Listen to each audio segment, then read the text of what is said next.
તમે ઘણીવાર ટ્રકની પાછળ યુઝ ડીપર એટ નાઇટ લખેલું જોયું હશે, પણ શું તમને તેનો અર્થ ખબર છે? તો ચાલો અમે તમને જણાવીએ. તેનો અર્થ થાય છે કે રાત્રે ડ્રાઇવિંગ કરતી વખતે લો બીમનો ઉપયોગ કરો.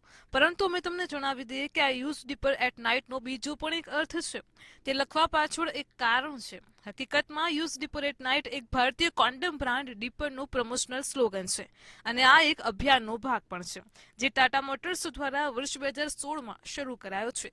એક રિસર્ચમાં જાણવા મળ્યું છે કે ભારતમાં ઘણા ટ્રક ડ્રાઈવરો એડ્સ અને અન્ય યૌન સંબંધિત બીમારીઓથી પીડિત છે. તેનું મુખ્ય કારણ તેઓ લાંબા સમય સુધી પરિવારથી દૂર રહે છે અને અસુરક્ષિત યૌન સંબંધો પણ બાંધે છે, જેના કારણે તેમના આરોગ્ય ઉપર ખરાબ અસર પડે છે. આ જ ધ્યાનમાં રાખીને ટાટા મોટર્સે હિન્દુસ્તાન લેટેક્સ લિમિટેડ સાથે મળીને ડીપર નામની બ્રાન્ડના કોન્ડમ બહાર પાડ્યા, અને તેનું પ્રમોશનલ સ્લોગન હતું યુઝ ડીપર એટ નાઇટ. આ અભિયાનના પ્રમોશન માટે ટાટા મોટર્સે હજારો ટ્રક્સ પાછળ યુઝ ડીપર એટ નાઇટ લખાવ્યું અને કોન્ડમનું મફત વિતરણ પણ કરવામાં આવ્યું. હવે સમજાયું ને કે use dipper at night truck પાછળ કેમ લખેલું હોય છે? આવી જ માહિતી માટે જોતા રહો મંતવ્ય ન્યૂઝ.